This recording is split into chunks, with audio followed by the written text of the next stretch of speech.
I promised a slow cook and a hike in the last episode, and I will deliver. And I didn't just want any old hike for this, it has to be a big mountain, and I found a good one. I realized just how close I was to Colorado, so I've made the drive over, and I've got a 13,000 footer lined up. Before I get going, I got to get the slow cook started up, and I'm going to make some chili today. A very, very simple setup on this. So cook the ground beef first with some onion, then just throw it all in the slow cooker. I'm going to use a pre-packaged seasoning mix. I tried their taco mix before this and it was really good, so we'll see how this turns out.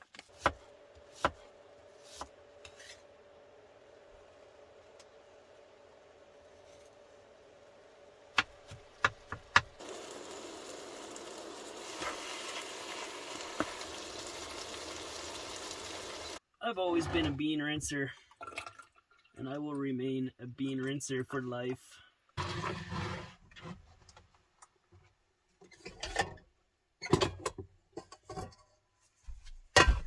Alright, so now I just have to combine everything. This is incredibly, incredibly simple.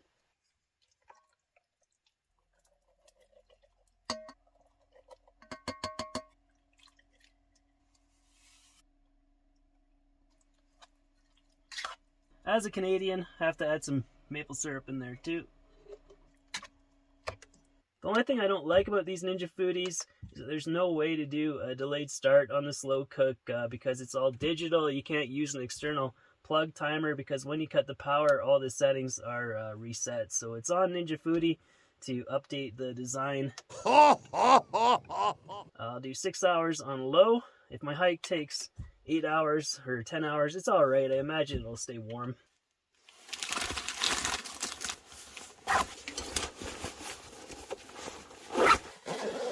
I was wondering why the snowshoe felt so funny on the last hike. It's broken. I'll see if I can zip tie it back together.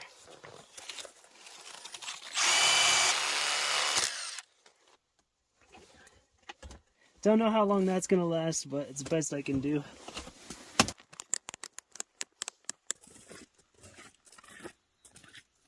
Just step gently, we can do this. We can make it. These snowshoes have seen a lot of punishment. They're high mileage, so it is what it is. Let's see if MSR can send me some new foot bindings. That's funny, I'm already at 10,000 feet. 11,000 feet in the Canadian Rockies is a big deal, and you usually have to cross ice fields and glaciers, an obstacle course just to get there. Well, that lasted a kilometer, so if I had 20 more of these, I could make it. This is going to be a difficult day. I found some plastic twine on a tree. This'll work. Never give up. I'm going to leave the snowmobile trail soon. I'm going to go straight up the middle and to the right to Dolores Peak, 13,200 and something feet.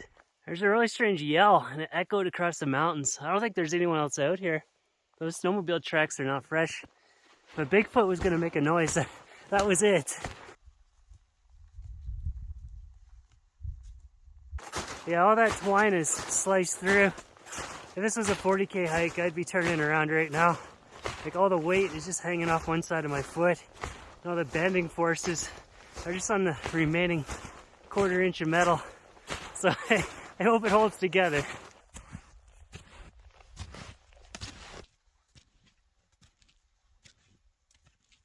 If you can believe it, it's actually really warm out. It's the final push now to the top up this scree slope.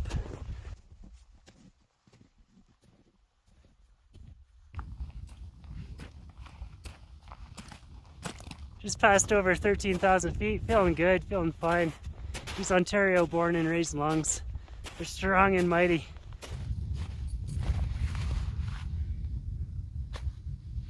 So that's a good choice for a winter summit.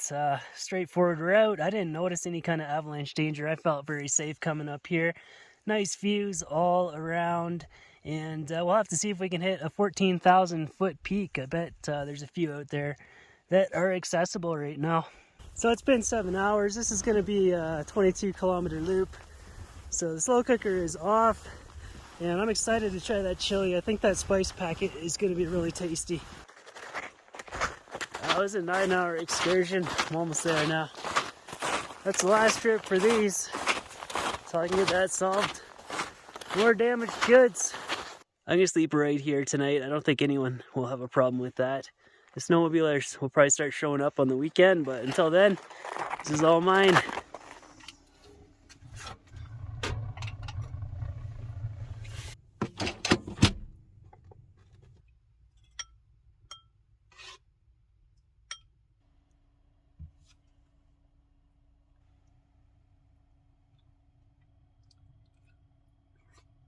That's a good chili. I like it. It's a nice flavor from that packet. It's a hearty and filling meal. I'm really tired, straight to bed tonight. Last night I slept at Walmart in Cortez. It was all good until about 2 a.m. Somebody pulled up right behind me and they were idling their engine. It was just loud enough to keep me awake. So I had to turn on my diesel heater to like its lowest setting, and it was just enough white noise that I could fall back asleep. But it seems to be a law of van life that you can be parked way off in La La Land, but somebody's going to pull up right beside you and just fire up the loudest generator that you ever heard. It happens a lot. So 11 times out of 10, if I can sleep at a place like this, then I will.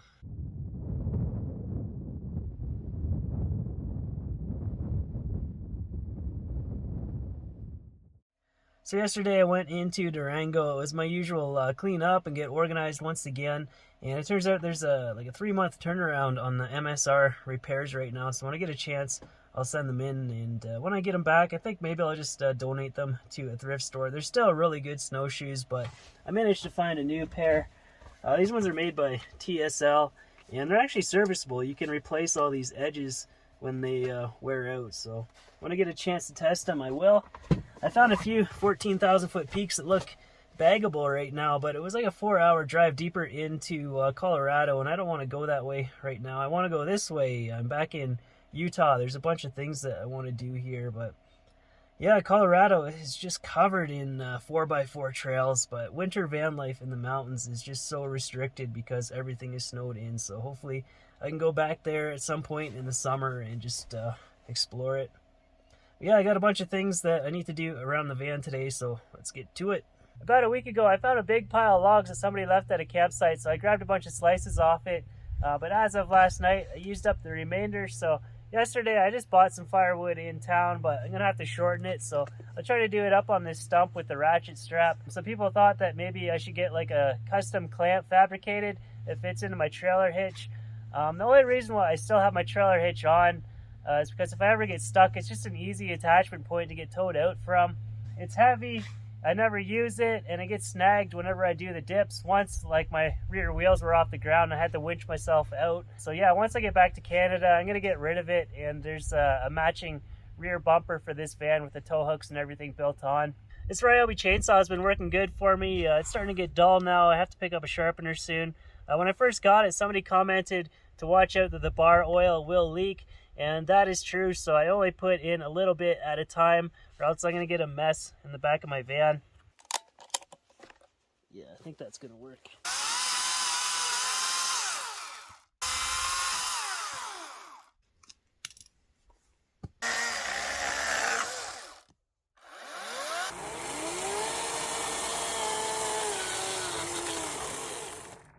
That works perfectly. I also have to drive back to this stump specifically every time I need to shorten firewood. So in the last video, I had some footage inside the wheel well. I set that up for a reason. I was trying to find where a rattle was coming from. Seems like everything in there is solid, but I managed to find that the brake caliper has some play in it. So I'm going to take it all apart, and where those 2 pins are, I'm just going to cram it full of grease. I saw someone else, they put some tape on the pin itself to help shim it. I don't know if I need to do that or not, but I'm going to take the wheels off. They're overdue to be rotated as well, so I'll get that all done at once. I'm 100% sure it's the brakes because when I press them, the rattle stops. It's not the ball joints or anything else.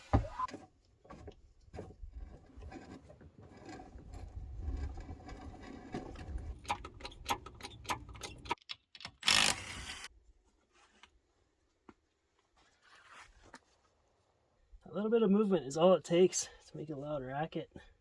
Everything else is good. I was going to scoop a bunch of grease right into that. Hopefully that's enough to cushion the rattle. So now it's just a process of switching everything around.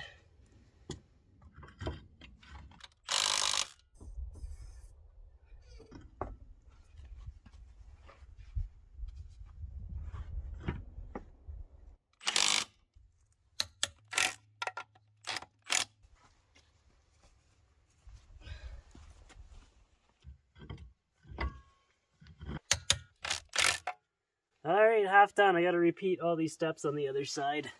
You can actually remove these bolts with the wheel still on, so I'll pack these full of grease too.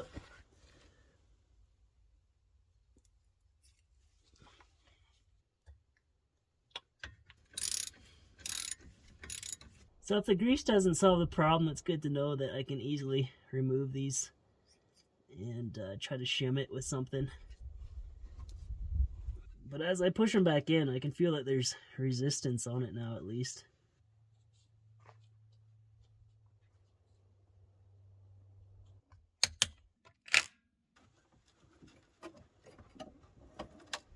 That didn't fix it, there's still a rattle.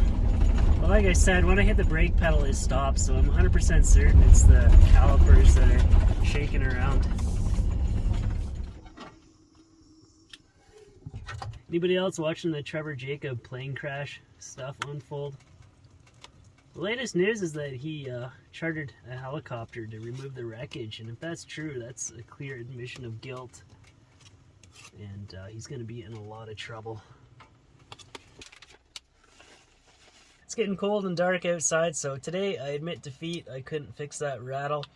Tomorrow there's some ruins nearby here that I'm going to go check out.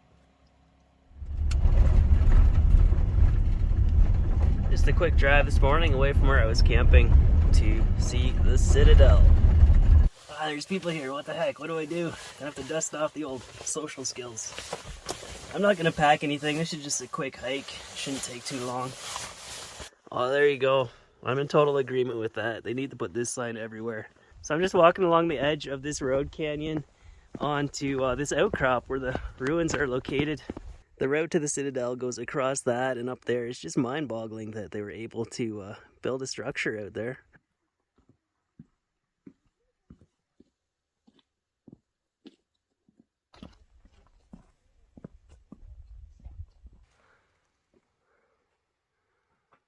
So that is the Citadel, and not only is it hard to imagine the building process, but also what daily life would have been like in this secluded location, but they built it for a reason, and it served an important part in their survival, so here it stands.